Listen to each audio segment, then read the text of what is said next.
I'm Des Foy. I played rugby league professionally in the 80s and 90s. Played for Great Britain. In 95 I moved to Ireland and I've been living there ever since, and I've coached and played a bit of rugby union, but coached quite a lot, including did some defensive coaching with Munster and Leinster and the professional outfits. But I've also always been involved with Rugby League Ireland, and at the moment I'm a coach tutor with them, and we're looking at ways to try and broaden participation, particularly in Ireland, but I obviously have contacts in other countries as well. I'm part of the I've been on the Rugby League European Federation coaching courses, so I have friends in lots of different places and people who are trying to promote rugby league in particular, and we keep in contact, and we're trying to push things that will bring more people into playing the game. Now obviously what we don't want to do is bring more people in and create more injuries. I got invited to speak at this conference really because of responding to the furore that was on social media when Brian Moore made some negative comments about Professor Alison Pollock's sort of the assertion that the inherent injury risk in rugby perhaps doesn't make them great examples for increased sports, school sports. So I contacted Professor Pollock and she asked me to add some comments to the article that was in the British Medical Journal, and I did that. So really what's happening now is this speech is trying to set out why I think full contact rugby isn't a particularly good idea for schools, and why I think that this version that I'm talking about now, EuroTag, is. So I've been working on codifying a set of rules for EuroTag, for the Rugby League Ireland really, a modified version that focuses on the skills of rugby but largely eliminates the injury risk, and that the injury risk that's such an intrinsic part of full tackle rugby. So we called it EuroTag because we were scrambling around for a name, to be honest, but the tag in this case is not the sort of tag that's on the shorts, the Velcro strips that you might pull off to make a tackle. It's more the tag that you'd be talking about, say, in a baseball game where you tag somebody, you touch somebody. Now, to make a EuroTag tackle, the defender actually has to touch the ball. And unlike in touch and conventional tag, you are allowed, as a ball carrier, to knock their hands away. You're not allowed to fend them off to the face or neck. As I say, we've codified a set of rules, and we keep tweaking them as we go along. We're up to sort of version 10 already. But as I said, to make a sort of a tackle, the defender has to touch the ball. The ball carrier retains possession, so there's no fight for the ball, and the ball is then brought back into play with the rugby league style play of the ball. The same sort of thing that happens in touch and conventional tag. So what that does is it eliminates the most dangerous parts of rugby, which is the rugby league wrestle. We saw last season a player dumped on his neck, finished up paralysed, and the rugby union ruck, because there's no sort of contest for possession each time. As I say, what happens in the retain possession, and like rugby league, you have 6 attempts. If you get caught on the 6th one, it's a turn-off. So that's how possession will turn from one team to another.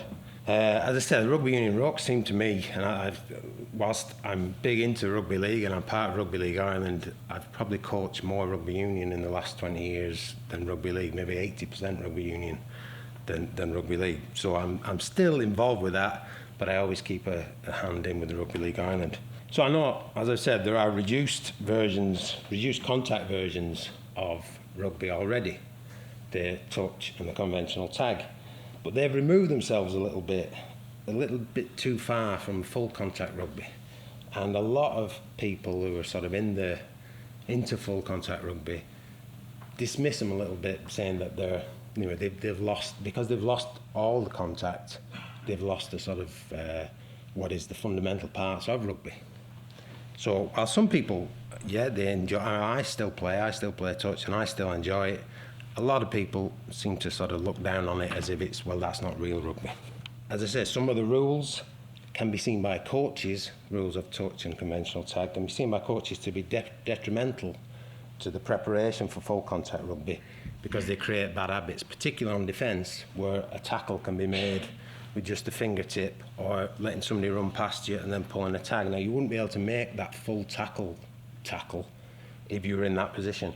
So what we tried to do with EuroTag is get the footwork from the defender in close enough that they can reach in to get to touch the ball. And as I said, the ball carrier can keep the ball away from them, can fend off their attempts to reach the ball. So that means we're getting right up to the sort of point of where there is going to be a tackle. We're making the contact on the ball, and that counts as the tackle. But we're eliminating that sort of extra, the wrestle and the rucking, which, as I say, I think are the most dangerous parts of the game. But before I continue, I would just like to say that I am an absolute big, massive fan of rugby league and a massive fan of the tackling. I don't think we should sort of dismiss that. I'm not trying to create players who can't make and take tackles. I think, as I say, I think rugby league is the absolute greatest game. It's got for me, the best mix of rules. It's got the best mix of aerobic and anaerobic requirements for fitness, speed, power, evasion skills, all those things. I really appreciate the game. And as I say, I do actually love the tackles. But both codes, and we've mentioned it earlier, somebody else mentioned it, it's a collision sport rather than just a contact sport. Particularly nowadays, it's become more collisions seem to be harder, the players are bigger and heavier. And I do think, though, there is a place in the sort of panoply of sports for rugby-style collisions. I just don't think that place is in school PE classes and games classes. So growing up myself, I was an early developer. I was playing under 11s at age 9, I was playing under 15s at age 12, and playing under 18s at age 15, and signed professional terms when I was 16, and was playing against adult males at that age professionally for Widnes in England. And for me, playing at the older age groups was actually a good thing, because I had just about enough size and speed, as we'll see in a minute. Well, we'll see the size anyway. That I didn't have to, I couldn't just simply rely on my size or speed. I had to work on my skills, because there was plenty of other players who were bigger and faster than me. So that forced me to sort of work on my skills. And as I say, that sort of enabled me to become a better player. So here's our first picture. There we go. That's me, second from the end. They're aged 14 in a team of under 16s. Now, some are 15, some are 16. Don't know if anybody might recognise the coach on the end, Phil Ladd, who used to be the England defence coach, England Rugby Union defence coach. But this team is actually, it's a representative team, and it's made up for players from 7 different schools. And we're sort of the 18 best players out of 200 or so kids that might be playing in the town at that age group. Now, we all played out for amateur clubs as well. 6 went on to be professionals, and most of the rest continued to play amateur for 20 years or so, and a lot of them are still involved in the game. I would argue that amateur clubs with a big catchment area and school representative teams that have sufficient numbers playing the game could still continue to play full contact rugby. I'm not saying we need to get rid of that entirely. I'm just saying that what we need is volunteers, people who sort of want to play the game and show an ability for the game. You know, the old thing of like a volunteer is worth 12 pressed men. You know, we want people who are good at the game to play the game, but we don't want to force people into it unnecessarily. By forcing kids, and we heard Professor Pollock earlier on say about the email that she read out, forcing kids to play contact rugby, to me, is ridiculous. Rugby is about finding weak spots, and if you're not physically and mentally prepared, you become that weak spot, and the opposition find you out. So it becomes a situation where the good players are targeting the weaker players, the players who don't really want to be there. And there's an old adage in rugby that if you go into a tackle half-heartedly, you'll come off worst.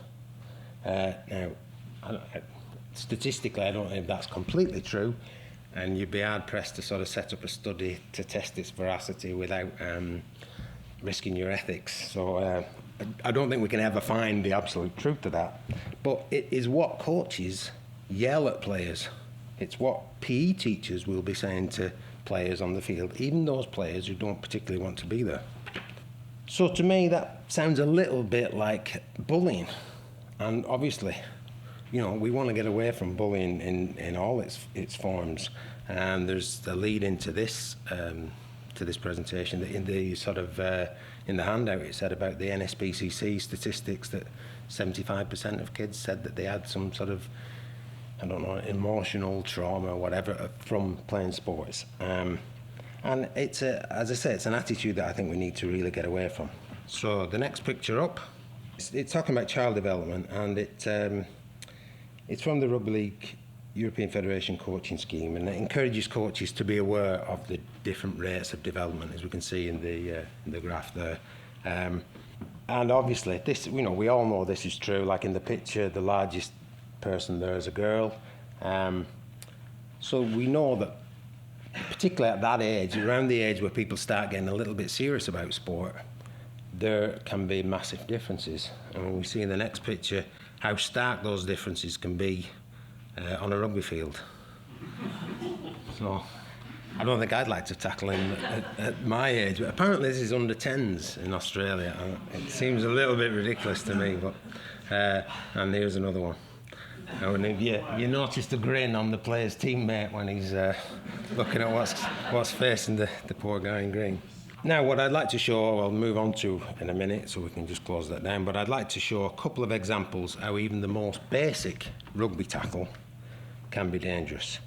Now, both codes teach the passive tackle as the basic introductory tackle.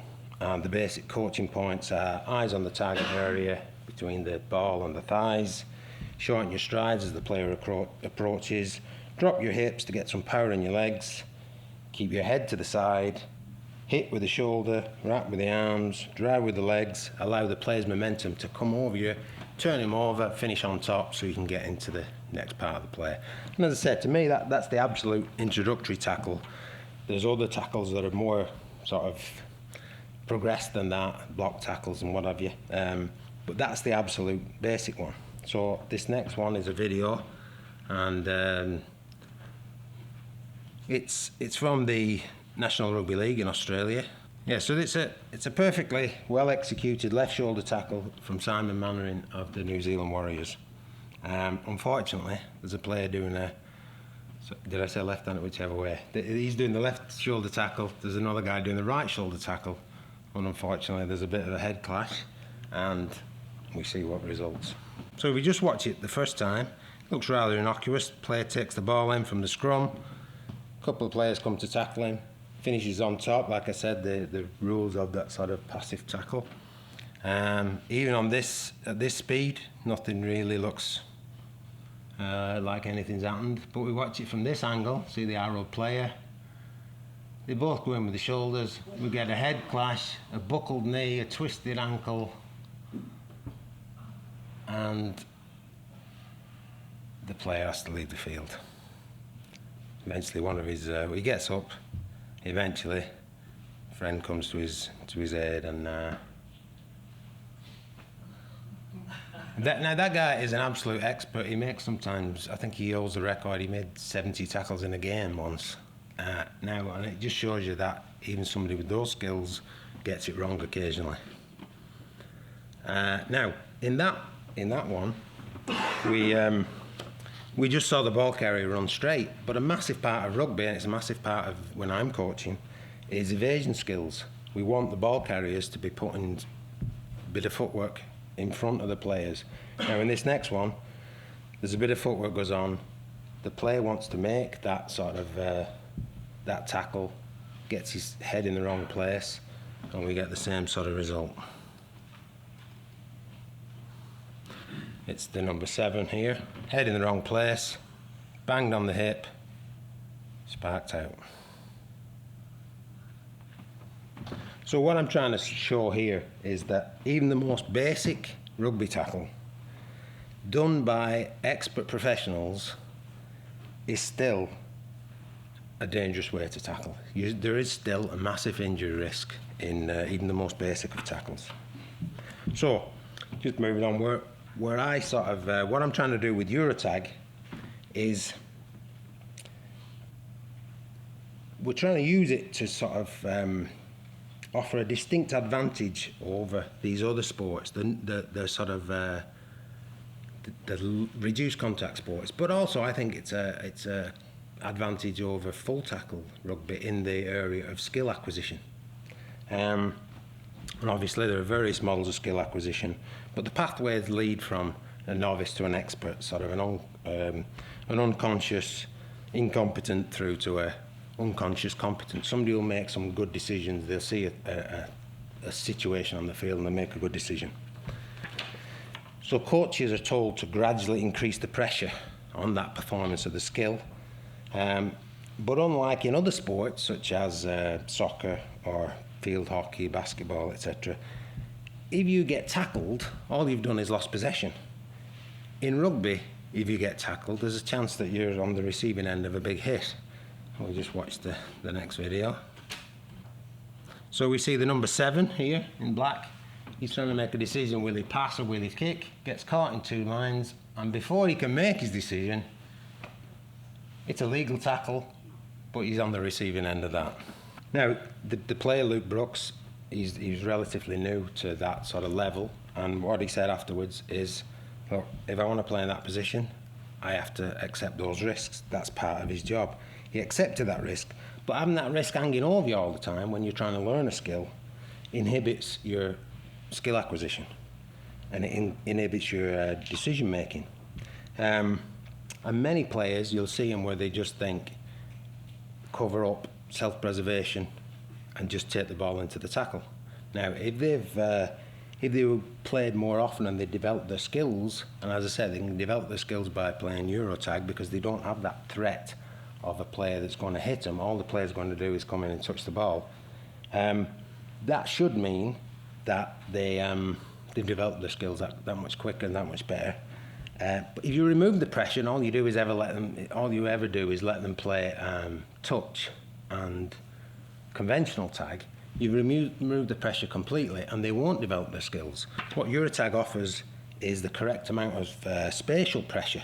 Players are in the same sort of positions as they would be in a real game, but without the injury risk or that self-preservation instinct overriding them. It also provides a real game situation rather than just a training session. But it also has reduced numbers. We usually play 6 or 7 aside, so that having that reduced numbers means that you gain more experience more quickly, and that should improve your skill acquisition and make you able to recognise situations where you can apply your skills. Okay, so the next video I'm showing is, I don't expect it's made it across the Irish Sea because it's not actually an advert for Volkswagen. And whilst I'm pretty sure that school kids won't be receiving coaching from international rugby coaches, the message and the coaching points that are set out are going to be pretty much the same. How to win rugby matches. Sound? If that can't reach us, if we can reach it, we can go forward strongly. If we can get forward, we can knock them over here, and we can smash that ruck. And if you knock them back, and if you keep them under pressure, you will see fear in their eyes. Yeah. You get it. Yeah, so I hoped it'd raise a laugh, yeah. And obviously it is supposed to be funny, but as I said, those are the coaching points, those are the things that coaches will be telling players they have to do if they want to win rugby matches. And, you know, do we as sort of responsible adults want kids to be trying to put fear in the eyes of the opposition? No, you know, it's as I say, it's a funny one, but it has a sort of a relevant point. Here's another poster that's been doing the rounds on social media. Those who say it's just a game and never limped into work coding cuts and bruises. Those who say it's just a game and never given their all on the pitch for nothing but the taste of victory and camaraderie. Those who say it's just a game and never played rugby. Now, a lot of people, kids, they wear their sort of scars and stuff as badges of honour, and they'll buy into that completely. But encouraging that attitude, I think, is you know, it's a poor response for adults, and particularly if you're trying to sort of encourage people to play sports and you're trying to broaden your participation. And actually, rugby is just a game. It is meant to be fun, and it doesn't need to be dangerous to be fun.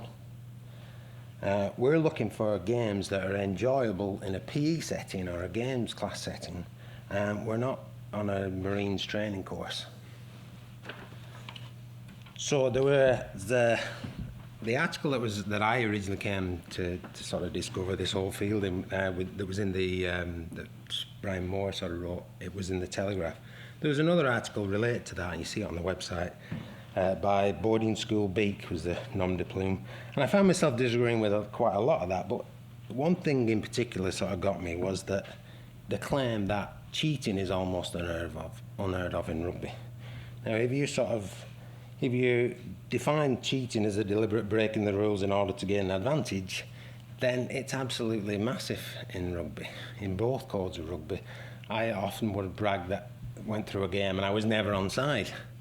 You know, that's the sort of thing. You're constantly breaking the rules, often under the sort of direction of the coach. And if you look how many sort of top-level games are decided by penalties, where a team has deliberately infringed and then they've been caught out by the referee, and games are decided on that, there's a massive amount of cheating that goes on in rugby. Now, one of the things that we do in EuroTag is we encourage captain's agreement for any mistakes. So the two captains of the team will agree whether it was a knock-on or whether it was a forward pass or whether somebody was touched and then they passed it on. So that encourages that cooperation between players and the cooperation between teams, and you're still getting the camaraderie, you're still getting the fun, you're still using the skills, but you don't have this living on the edge of breaking the rules constantly like happens in full contact sport, as I say, rugby league and rugby union.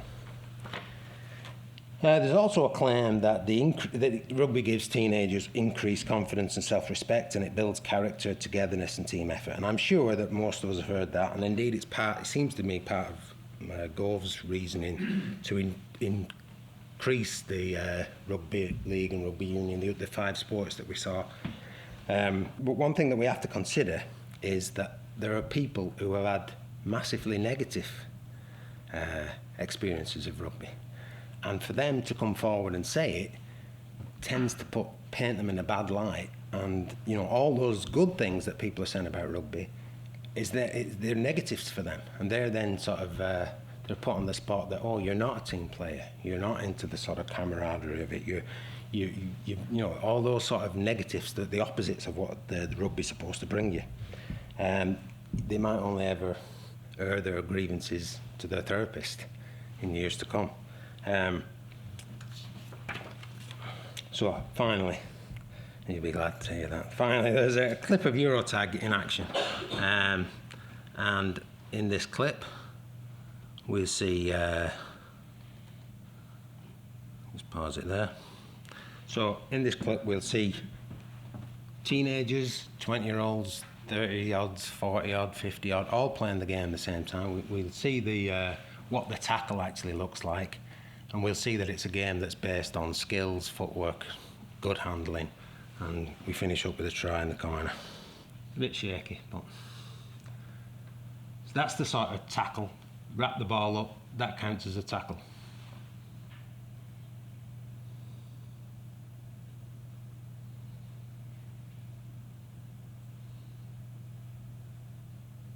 It's all about keeping the ball alive, keeping away from the defenders. Obviously, there's a bit of an athletic mismatch, but that doesn't that doesn't really matter in this sport because the lads, all they had to do was touch the ball, and then in the corner, and we get the score.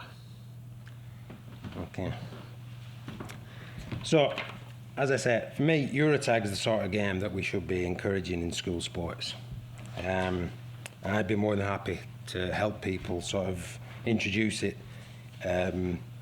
Both as an alternative to full contact rugby, but also as an alternative to, as I said, the touch and conventional tag that can be seen a little bit as throwing the full contact baby out with the bathwater. And I'd also like people to consider it to be a pathway, because that was its origins really. It's a pathway into the full game as well. Okay, thank you very much.